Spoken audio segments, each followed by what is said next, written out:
제목을 같이 한 번 더 읽겠습니다. 시작. 순종을 위한 기도. 우리가 기도할 때 늘 하나님 이거 해주세요, 저거 해주세요, 두렵지 않게 해주세요, 무섭지 않게 해주세요, 시험 잘 보게 해주세요, 하나님 우리 집 잘 살게 해주세요, 엄마 아빠 싸우지 않게 해주세요. 이렇게 나의 소원을 기도하는 줄 알았는데 오늘 제목을 보니까 순종을 위한 기도다, 순종을 하기 위한 기도다. 좀 이해가 되지 않는 그런 일들입니다. 그렇지만 우리가 또 예수님의 이 모습을, 기도하는 모습을 통해서 어떻게 하는 것이 정말 하나님이 기뻐하시는 기도인가 함께 배워보도록 할게요. 우리 지난주에는요, 예수님의 3대 사역을 배웠어요. 가르치시며 전파하시며 고치시니라. 교육과 복음과 치유의 사역이 예수님의 3대 사역이라고 말씀드릴 수 있는데 어떤 목사님이 4대 사역이다 이렇게 표현해 두셨더라고요. 그래서 선생님이 그거를 딱 클릭해 보니까 그 사역 안에 마지막 사역이 아니지, 전체적인 사역 중에 4번째 사역은 추가할 수 있는데 그게 바로 무슨 사역이다? 기도 사역이다. 예수님은 공생애를 시작하신 이후부터 계속 기도를 끊임없이 습관에 따라서 기도하셨다는 것을 우리는 알 수 있어요. 어디에서 알 수 있어? 어디서 알 수 있어? 성경을 통해서 알 수 있어요. 선생님들께 들어서, 엄마 아빠께 들어서 목사님의 설교를 듣고도 알 수 있지만 우리가 직접 찾아볼 수 있어요. 마가복음 1장 35절, 누가복음 22장 39절에 예수님이 어떻게 기도하셨는지. 우리나라에만 새벽 기도가 있다는 거 알아요, 여러분? 우리나라에만 새벽 기도가 있대요. 선생님이 미국에서 잠시 살았을 때는 한인교회, 한국 사람들만 가는 교회만 새벽 기도가 있었어요. 그런데 그 새벽 기도 누가 만들었어? 이러시는 분들이 계셔요. 왜? 너무 힘드니까. 그런데 마가복음 1장 35절에 보니까 새벽, 아직도 밝기 전에 예수께서 일어나다가 한적한 곳으로 가사 거기서 기도하시더니, 새벽에 아무도 일어나지 않았을 때 혼자서 하나님과 소통하시는, 하나님의 음성을 듣고 하나님께 감사와 찬양을 올려드리는 그런 기도를 드렸던 모습을 찾아볼 수 있고요. 누가복음 22장 39절에는 예수께서 나가사 습관을 따라 기도한 사람 또 있지. 구약성경에 누구지? 하루에 3번. 그렇지, 다니엘도 매일 3번씩, 하루에 3번씩 시간을 정해놓고 내가 시간 날 때만 하는 것이 아니라 그 시간마다 하루에 3번씩 기도했던 모습을 볼 수 있어. 그런데 예수님도 똑같았어. 예수님께서도 습관을 따라 어디에서? 감람산에 가심에 제자들도 따라가서 뭐 했을까? 제자들을 따라가서 구경했을까? 아니지. 같이 기도했다는 성경의 기록들이 이렇게 있습니다. 이렇게 예수님은 3대 사역이다, 4대 사역이다 이렇게 말씀드릴 수 있어요. 그래서 뭐 3대, 4대가 중요한 것이 아니라 교육하셨구나, 복음을 전하셨구나, 치유 사역을 하셨구나, 이 모든 사역을 위해서 뭐 하셨구나? 기도하셨구나 라는 것들을 우리가 꼭 기억하면 좋겠습니다. 우리 지난주에 마지막 일주일 예수님이 이제 예루살렘 성에 입성하시는 모습도 배웠고요. 지난주에는 제자들과 함께 최후의 만찬을 즐기시면서 제자들의 발을 씻기시는 그런 모습도 보았습니다. 그게 몇째 날이냐면 5째 날 목요일이에요. 그날 있었던 일이에요. 오늘 말씀 또한 예수님께서 제자들의 발을 씻겨주시고 만찬을 다 끝나신 후에 예수님께서 자자, 피곤하니까 자자, 그런 것이 아니라 겟세마네 동산에서 기도를 하셨어요. 제자들과 함께 겟세마네 동산이 어딘가 보니까 우리 지도를 보여주세요. 우리 이 지도를 자주 봤기 때문에 우리 친구들이 알 것 같은데 잘 보일려나 모르는데 저 빨간색 큰 점이 있어요. 거기 예루살렘이고요. 그 바로 위쪽에 세모나게 초록색 산 모양이 있어요. 그것이 감람산인데 성경에 감람산에서 기도하였더니 또 겟세마네 동산에서 기도하였더니 이렇게 나와요. 이건 똑같은 산이에요. 감람산의 어느 한 곳 동산을 겟세마네 동산이라고 부른다. 그래서 감람산은 뭐고 겟세마네 동산은 뭐야? 이렇게 생각하시면 안 된다는 거예요. 감람산 안에 동산을 겟세마네 동산이라고 부른다. 어디 지역을 하는지는 선생님은 잘 모르겠어요. 그러나 우리가 또 검색해보면 나올 것 같습니다. 이렇게 감람산 안에 겟세마네 동산, 이곳이 바로 예수님이 늘 매일 습관에 따라 기도하시던 곳이 바로 이곳이에요. 제자들은 당연히 예수님이 또 기도하러 가시나 보다, 우리도 따라가야지. 아직까지도 제자들은 예수님이 계속 지금 나와 손을 같이 넣은 자가 나를 팔자니라, 뭐 너는 닭이 울기 전에 3번 나를 부인할 것이다, 막 이렇게 말씀을 계속했는데도 깨닫지를 못해. 이게 무슨 말인가 싶은 거야. 그래서 예수님이 늘 기도하던 장소 겟세마네 동산으로 가시니까 오늘도 그냥 기도하러 가시나 보다 라고 생각하면서 제자들이 아무 생각 없이 쫓아갑니다. 그런데 예수님은 정말 마음이 무거운 상태예요. 왜 무거워? 이제 마지막 사역인 십자가 처형의 사건밖에 남겨두지 않았기 때문이에요. 그런데 선생님, 예수님은 신이잖아요. 하나님이잖아요. 그런데 뭐가 그렇게 두렵고, 뭐가 그렇게 괴롭고, 뭐가 그렇게 힘들까요? 라고 질문하는 친구들이 있을 것 같아요. 예수님은 어떤 분이세요? 100% 사람이시고 100% 신이시기 때문에 예수님 또한 100% 사람으로서 그 십자가의 고통이 두렵고 떨리고 무섭고 가능하다면 그것을 십자가 고통을 받지 않는 것이 좋겠다고 생각하셨던 분이란 얘기예요. 100% 사람이었지만, 100% 신이었지만 100% 사람이었기 때문에 그 고통, 상상을 초월하는 그 고통을 두려워하셨던 거예요. 예수님은 이렇게 겟세마네 동산에서 기도하십니다. 그리고 제자들에게 이렇게 말해요. 뭐라고 말하냐면 유혹에 빠지지 않게 기도하라. 너희들도 가만히 있지 말고 유혹에 빠지지 않게 기도하라. 이게 무슨 말이야? 이제 예수님은 나는 이제 너네를 떠날 거야. 빠이빠이 할 거야. 물론 내가 다시 올 거지만 그런데 내가 없는 그 사이에 많은 유혹이, 많은 어려움들이 계속 너희들에게 시험이 올 거야. 그런데 그 시험을 이길 방법은, 그 시험을 막을 수는 없어 우리가. 왜? 그 시험은, 우리에게 유혹은 늘 우리를 괴롭히고 힘들게, 왜? 사탄 마귀는 우리를 계속 공격하려고 노력하고 있거든. 그런데 그때 그 유혹에 빠지지 않기 위해요. 그 시험에 들지 않기 위해요. 그 시험을 우리가 이겨낼 수 있으려면 뭐가 필요하다? 기도가 필요해 라고 말씀하신 거예요. 제자들은 예수님의 이 말씀 또한 이해할 수 없었어요. 왜 갑자기 유혹에 빠지지 않게 기도하라 하지? 뭐 그런가 보다 시작하고, 예수님은 제자들과 조금 떨어진 곳에서 함께 기도를 합니다. 우리 그림을 하나 보여주세요. 네. 이런 그림은 많이 봤을 거예요. 뭐 달력에도 있고, 또 교회 다니시는 분들 집에 가보면 이런 그림이 있기도 하고, 인터넷에 찾아보면 이런 그림은 수없이 많이 여러 장면으로 나오게 됩니다. 이렇게 겟세마네 동산에서 예수님이 이렇게 기도하셨는지, 어떤 모습으로 기도하셨는지를 잘 모르지만, 예수님이 100% 사람이시기 때문에, 100% 신이지만 100% 사람이시기 때문에 이 십자가 고통, 이 십자가 처형은 정말 상상할 수 없는, 그 상상을 초월하는 고통이라는 것을 알고 계셨어요. 그래서 두렵고 힘들었어요. 우리만 두렵고 힘든 것이 아니라 우리 예수님도 두렵고 힘들었단 말이에요. 그런데 여기서 육체적으로 못에 찔리는 아픔, 또 가시면류관에 찔리는 아픔, 창으로 찔리는 아픔, 채찍으로 찔리는 아픔, 이런 아픔 때문에 그것만이 아니라 우리의 모든 죄를 감당하시고 가셔야 되는 그 정신적인 고통까지, 이 육체적 고통과 정신적 고통이 같이 있기 때문에 더 힘들고 더 괴롭고 더 고통스러웁니다. 그래서 우리 예수님은 이 시간에 기도 없이는 이것을 감당할 수 없다는 것을 알게 되었어요.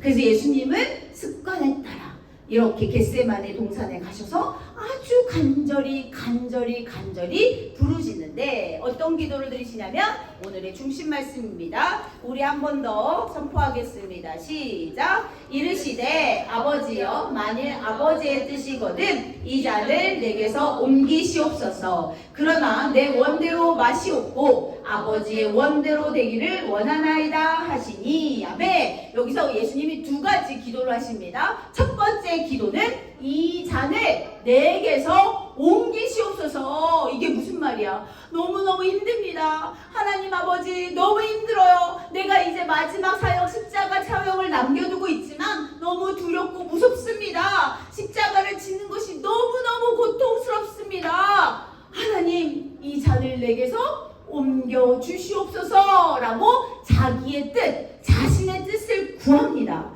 그런데 두 번째 기도가 있어요. 두 번째 기도. 나의 원대로 마시옵고 아버지의 원대로 하옵소서. 아버지 나 못하겠어 정말 못하겠어. 내가 생각해봤는데 나 진짜 안 될 것 같아. 이렇게 하신 것이 아니라 내 마음은 정말 그것을 피할 수 있으면 피하고 싶고 가능하면 십자가 처형 안 받고 싶지만 그런데 그것은 내 뜻이야. 내 뜻이 아니라 누구의 뜻? 오직 하나님의 뜻대로 되기를 원합니다 라고 기도한 거야. 너무 고통스럽지만 너무 힘들지만 너무 두렵고 떨리지만 내 뜻이 아니고 누구의 뜻? 아버지 하나님의 뜻대로 되기를 기도하셨다는 거예요. 여러분 우리도 계속 기도하잖아. 하나님 이렇게 해주세요. 저렇게 해주세요. 이렇게 해주세요. 이렇게 되고 싶어요. 저렇게 되고 싶어요. 이렇게 많은 기도를 드리는데 그 기도 가운데 우리가 절대 빠지지 않아야 될 것은 뭐야? 나의 소원은 이렇지만 이 소원이 내 뜻대로 되는 것이 아니라 누구의 뜻대로? 아버지의 뜻대로 되기를 소망합니다. 그런데 내 의지가 너무 강해. 내 의지가 너무 강해서 내가 이렇게 되기를 소망해. 그런데 하나님 뜻은 그것이 아니야. 그런데 그것이 안 되었다고 내가 삐지고 절망하고 속상해하고 화내고 낙심하는 것이 아니라 아버지 그 마음을 지킬 수 있는 은혜와 능력을 더하여 주시옵소서라고 기도하셔야 돼요. 하나님 내 마음이 흔들리지 않도록 내 마음이 좌절하지 않도록 내 마음이 힘들지 않도록 내 뜻이 아니라 아버지의 뜻을 따랐을 때 더 기쁘고 감사할 수 있도록 기도해야 된다는 거예요. 결국엔 기도의 목적은 내 뜻을 구하는 것이 아니라 자신의 생각을 어떻게? 하나님 뜻에 복종, 순종, 복종은 그냥 이유 없어. 이유 없이 그냥 무조건 yes. 왜? 하나님의 뜻은 언제나 옳으시기 때문이야. 아유 하나님도 실수하시겠지. 아니 하나님은 절대로 실수가 없으신 분이야. 그렇기 때문에 내 뜻이 아니라 하나님 뜻에 온전히 복종해야 돼. 나의 의지가 이렇게 강해. 나의 의지가 너무너무 강해. 그렇지만 그것을 확 꺾고 하나님 앞에 순종해야 돼. 두 손 들고 나아가는 것. 이것이 바로 우리 기도의 목적이 돼야 돼. 하나님 나 공부 잘하고 싶어요. 저 공부 잘하게 해주세요. 근데 그것이 하나님 뜻이 아닐 수 있어. 하나님이 나는 교수가 되고 싶어요. 나는 해외 선교사가 되고 싶어요. 나는 목사가 되고 싶어요. 나는 피아니스트가 되고 싶어요. 그런데 하나님이 나를 만드실 때 이미 나를 향한 계획을 세워두셨어. 그럼 우리는 어떻게 기도해야 돼? 하나님이 나를 만드신 목적과 계획을 알게 해주세요. 그리고 내가 그 계획대로 그 목적대로 하나님의 뜻대로 살아갈 수 있도록 하나님께서 은혜와 능력과 지혜와 명철함을 허락해 주세요 라고 기도를 해야 된다는 거야.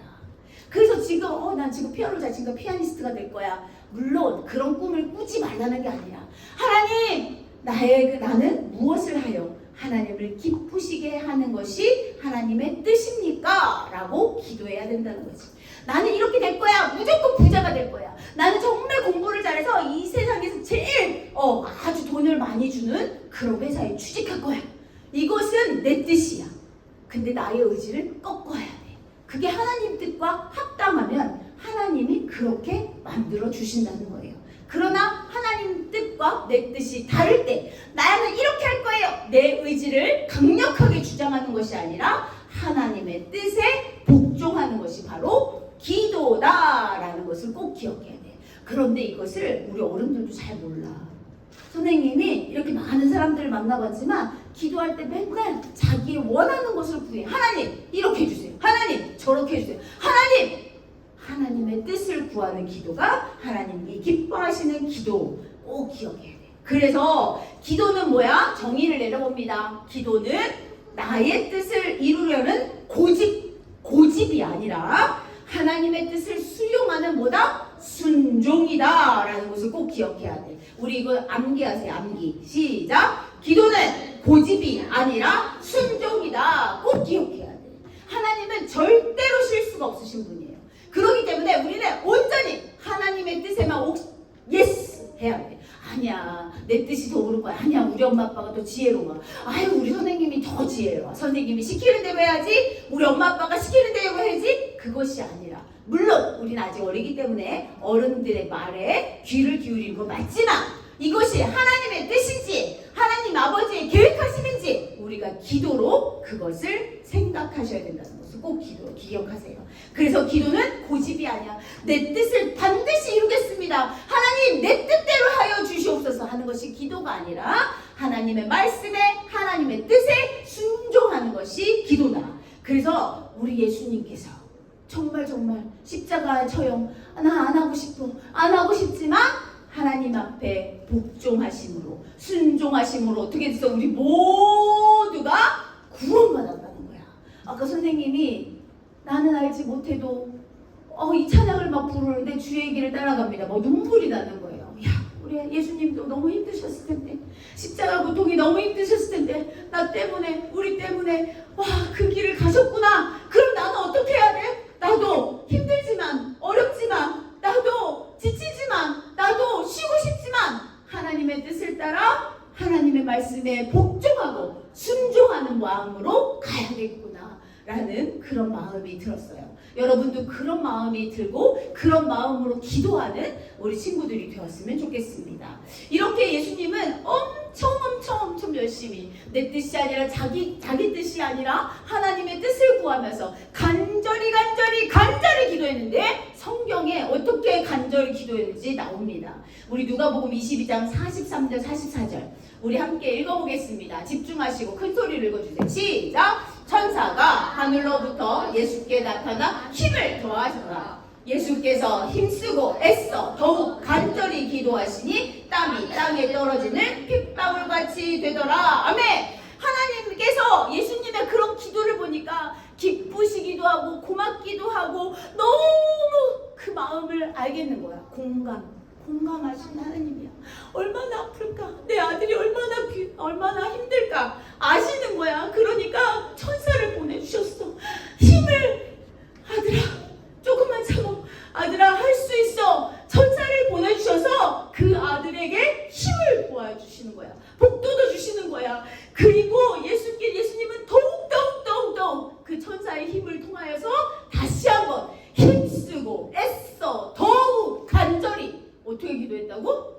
시작! 힘쓰고 애써 더욱 간절히. 그냥 간절히 기도했다고 표현해도 정말 간절히 기도하셨구나 라고 알 수 있지만 오늘 말씀에는 힘쓰고 애써 더욱 간절히 기도하셨대. 얼마나 힘드셨으면 얼마나 아프셨으면 이렇게 기도하셨을까?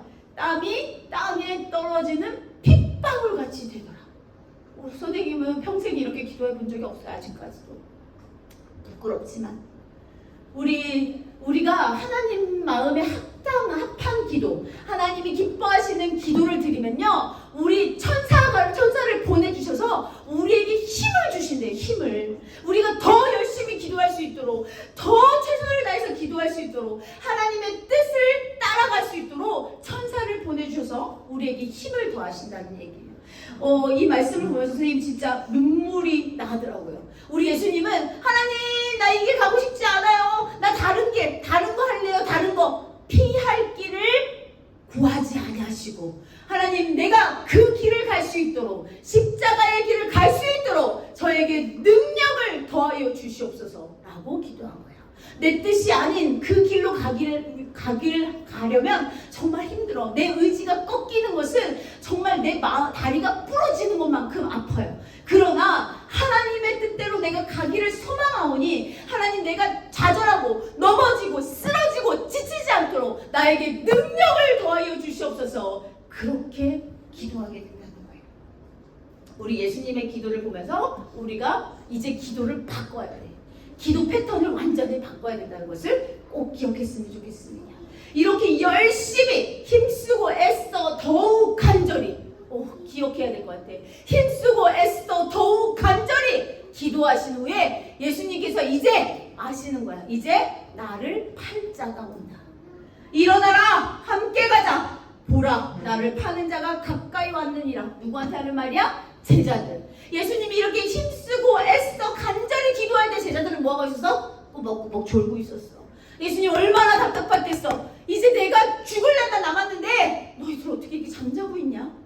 근데 예수님이 천사를 통해 힘을 얻고 하나님을 통해 능력을 얻었더니 갑자기 힘이 생긴 거야. 일어나라, 함께 가자. 보라, 나를 파는 자가 가까이 왔느니라. 나를 파는 자가 가까이 와서 그러면 내가 숨어야지. 내가 도망가야지. 그런데 예수님은 당당하게 그 앞에서 딱 선포하시는 거야. 나를 팔 자가 저기 지금 온다. 내가 이제 곧 십자가의 고통을 당할 거라. 예수님은 피하지 않으셨어요. 왜? 하나님의 뜻, 하나님의 능력으로 십자가의 길을 걷게 될 것을 알았기 때문이에요. 결국 예수님은 당당하게 힘찬 걸음으로 한 걸음 한 걸음 한 걸음 내딛게 된다는 거예요. 결단한다는 거예요. 여러분, 우리에게 사명이 있어요. 우리 모두에게 사명이 있어요. 선생님만 있는 것이 아니고 전선생님만 있는 것이 아니라 우리 모두에게 하나님이 사명을 주셨는데 그 사명의 길을 가려면 넘어지지 않고 쓰러지지 않고 지치지 않고 가려면 뭐가 필요하다? 기도가 필요하다는 거예요. 기도 없이는 그 사명을 유지할 수가 없어. 내가 주일학교 교사로서, 내가 주일학교 설교자로서, 내가 엄마 아빠로서, 내가 또 성도로서, 집사로서, 또 우리 학생으로서, 어린이로서 내가 하나님이 주신 사명을 길을 가려면 목사님만 기도하시면 되지요가 아니라 우리 지금 어린 우리부터 계속 기도 없이는 이 일들을 감당할 수 없다는 것을 꼭 기억해요. 그래서 성실한 기도, 습관처럼 드리는 기도, 또 꾸준한 기도, 그 기도가 우리의 이 어려움들, 힘든 마음들, 내 의지, 내 뜻 이런 것들을 꺾어버리고 하나님의 뜻을 감당할 수 있어야 돼요. 아까도 말했지만 우리의 기도는 바뀌어야 됩니다. 어떻게 바뀌어야 될까? 우리 예수님처럼 기도하셔야 돼요. 예수님처럼. 오늘부터 하나님 이렇게 해주세요. 하나님 저렇게 해주세요. 하나님 이것도 해주시고 저것도 해주시고. 물론 그 기도를 드리지 말란 말이 아니야. 그 기도를 드리되 우리는 어떻게? 내 뜻이 아니라 하나님 아버지의 뜻이 되기를 소망하면서 기도합니다. 나의 기도는 오직 하나님의 뜻에 순종하는 기도입니다. 나의 기도는 피할 길을 구하지 않고 감당할 능력을 구하는 기도입니다. 나의 기도는 나를 용기 있게 하는 기도입니다. 예수님의 기도의 모습이에요, 여러분. 우리가 이제 이렇게 기도해야 된다는 거예요. 이렇게 기도할 때 누가? 하나님이 보시고 기뻐하시면서 누구를 보내주셔? 천사를 보내주셔. 그래서 우리 친구들이, 우리 선생님들이 제가 더 힘있게 강하게 기도할 수 있도록 도와주시고 능력을 주신다는 것을 꼭 기억했으면 좋겠습니다. 우리 함께 선포하겠습니다. 시작! 나의 기도는 오직 하나님의 뜻에 순종하는 기도입니다. 나의 기도는 피할 길을 구하지 않고 감당할 능력을 구하는 기도입니다. 나의 기도는 나를 용기 있게 하는 기도입니다. 아멘! 우리 친구들 중에 입을 안 연 사람이 있어. 안타깝게. 선포해야 돼. 내가 선포하는 말씀이 나의 뇌에 새겨져. 각인된단 말이야. 나의 귀를 통하여서. 그러면 내 마음에 새겨진단 말이야. 선포하세요. 다시 한번 합니다. 나의 기도는 시작! 나의 기도는 오직 하나님의 뜻에 순종하는 기도입니다. 나의 기도는 피할 길을 구하지 않고 감당할 능력을 구하는 기도입니다. 나의 기도는 나를 용기 있게 하는 기도입니다. 아멘. 기도하겠습니다. 하나님 고맙고 감사합니다. 예수님의 기도의 모습을 통하여서 우리의 기도가 바뀌어야 된다는 사실을 알게 되었습니다. 그동안 우리는 나의 뜻을, 나의 의지를 요구했습니다. 하나님, 이제부터 우리의 기도가 바뀔 수 있도록 인도하여 주시고 예수님처럼 기도하는 우리 모두가 될 수 있도록 이끌어 주시옵소서. 오직 하늘의 뜻만을 구하는 우리 모두가 되기를 간절히 소망합니다. 예수님 이름으로 기도드렸습니다. 아멘. 쿠쿠.